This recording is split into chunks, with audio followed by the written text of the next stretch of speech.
Hey Aries, this is Bex with Hidden Currents Divination. I'm here to do your reading. So if you are Aries, Sun, Moon, Rising, or Venus, this is for you. The moon is still in Aries, but just barely. It's at 29 degrees. So by the time I get this video up, it probably won't be in Aries anymore. But I'm doing the reading while it is still in Aries. So it counts. It counts. Let's see what we got going on for you, Aries friends.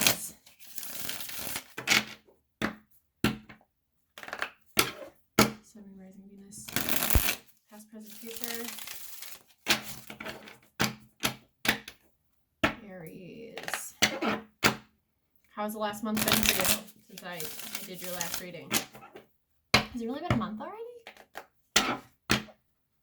That went by fast. That went by fast.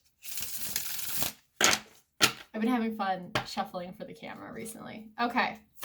Past, present, future, Aries, Sun, Moon, Rising, Venus.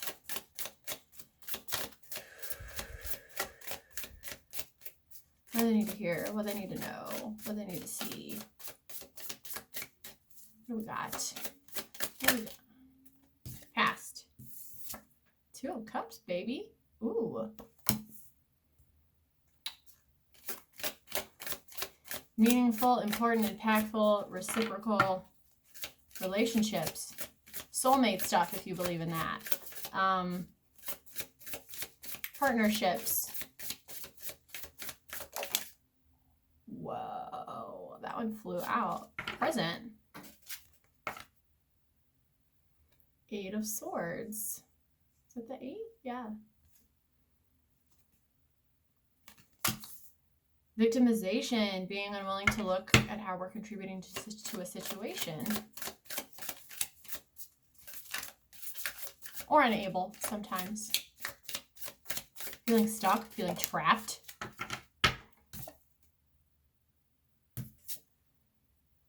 Seven of Swords. Yeah. Seven of Swords in the future, which is, that's a card about deception. It's a card about, being lied to or lying to yourself. And it's about, I mean, I really heard and the way that the image is on this card, normally with Seven of Swords, you get sort of like a gleeful character sneaking off with swords, right? He's like, ee-hee-hee-hee, look what I got away with, but this guy doesn't look like that, does he? He doesn't look like this is what he wants to be doing. He looks sad. So sort of like a walking away energy. And it's interesting that you got the 8 in the present, and then it went to the 7. It's like once that blindfold comes off, once that blindfold comes off,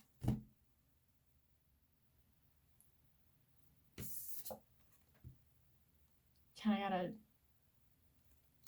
take your swords and make a break for it. Because Seven of Swords too can be about, it's about like watching out for your own best interests and fuck everyone else.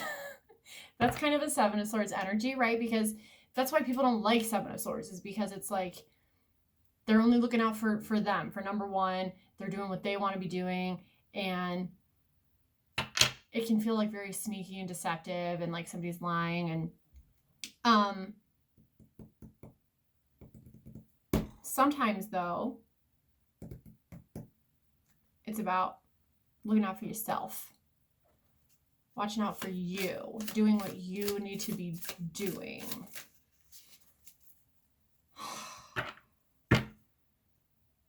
This is, and there's 2 swords and then 2 of cups. I need overall energy maybe. You know what I just noticed? I'm sorry. 2 of cups was your past card. We have the masculine and the feminine. They're there. Their cups are together. They're presenting their cups to each other. Let's do this thing, And then in the present, the 8 with a feminine figure.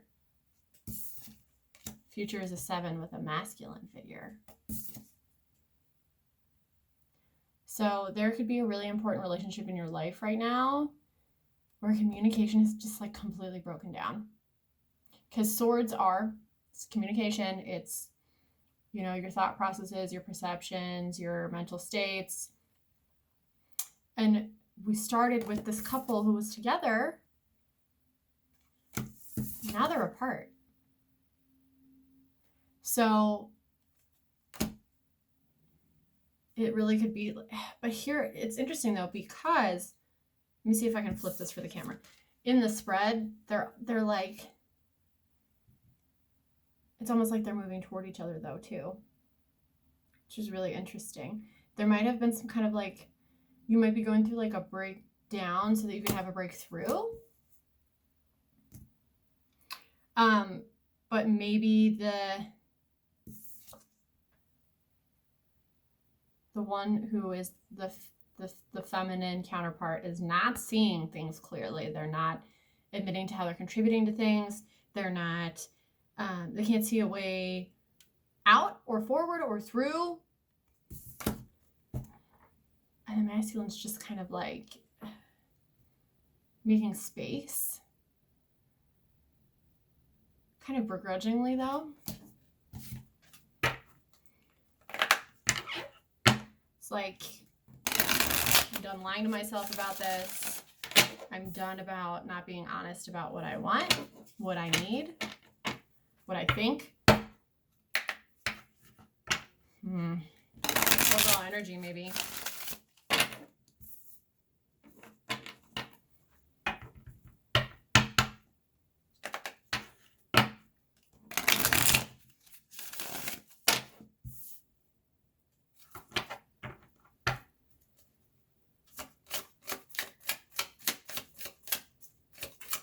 Yeah, it's like previously you were seeing eye to eye and now you're not.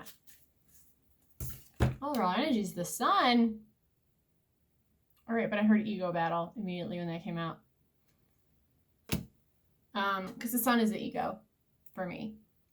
And the sun can be blinding. Like you can't stare directly at the sun, burn your eyes, you know? You have to protect yourself from the sun. You have to take measures, precautionary measures, not to get burnt to a crisp by the sun. Yeah, because sometimes I think, and when I think of the sun, because the sun is like happiness and joy and, you know, like abundance, and the sun is shining down and everything is wonderful and great. But I also think of the sun as the ego. And sometimes our ego tells us things that we want or need to be happy. And so we think that we want and need these things, but we don't really. It's just our ego trying to satisfy itself. And that can be especially true if we're averting our gaze. We're not looking at how we cultivate our own problems, right? The ego doesn't like that. The ego doesn't want to see that. Nope. I'm not the problem. You're the problem. I'm not the problem. You're the problem. I'm not the problem. You're the problem. Oh.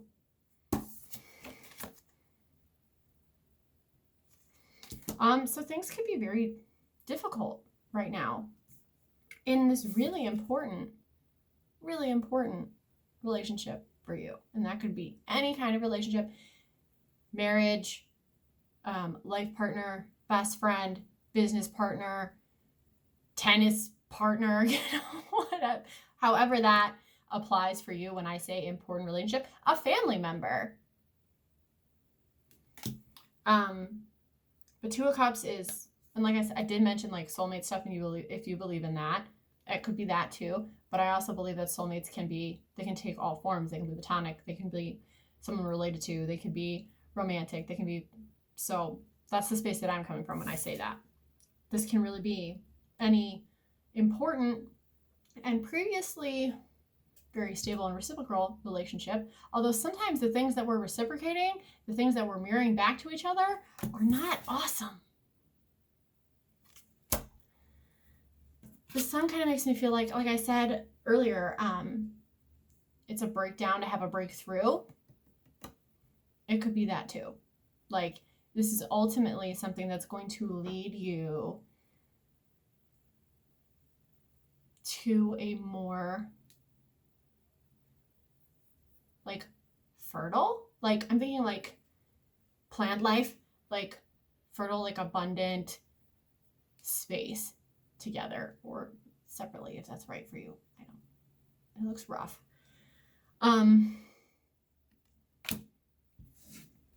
Let's get an advice card.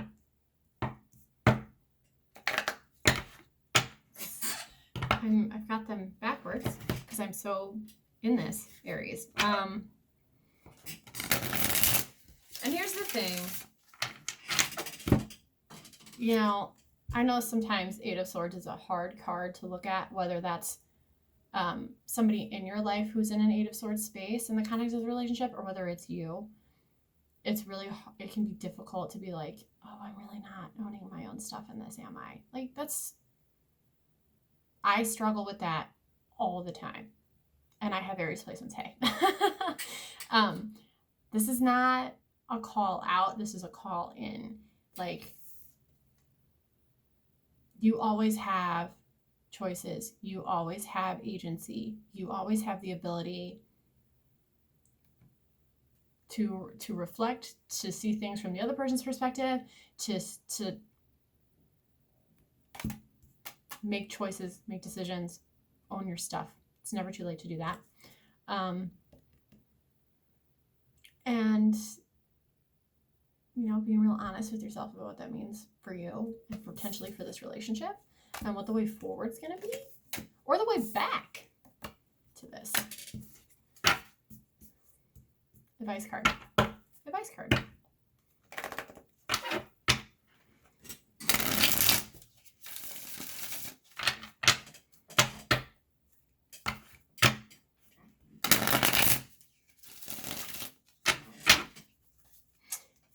Advice for Aries, Sun, Moon, Rising, and Venus, please.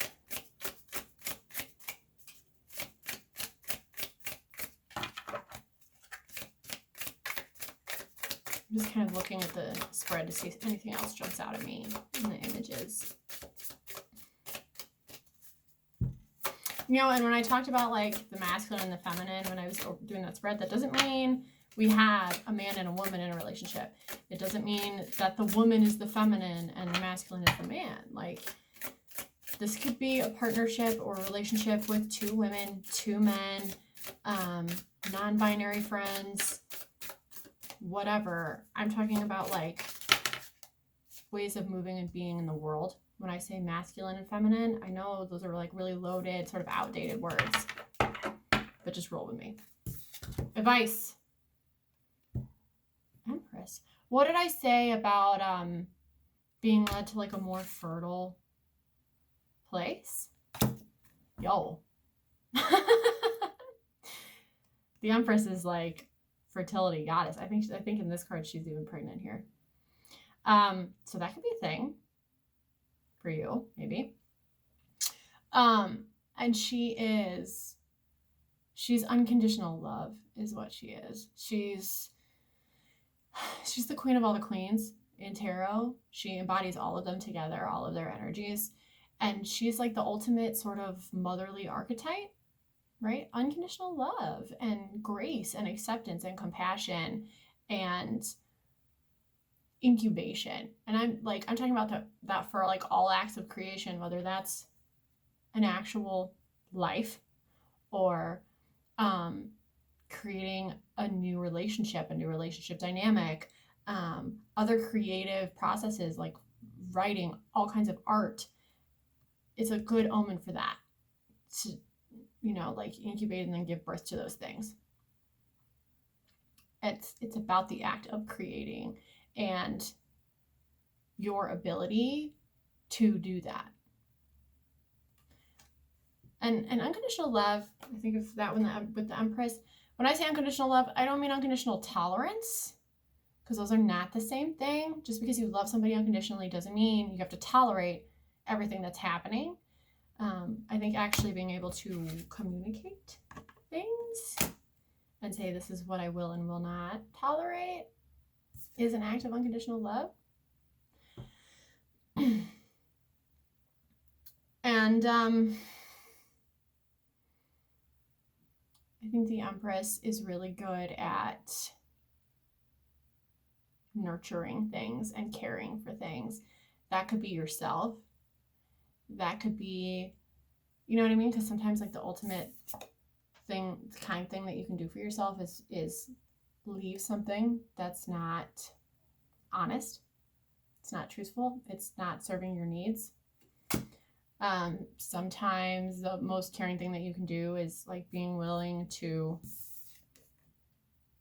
meet the other person halfway if they're going to do it for you too. So only you can decide that.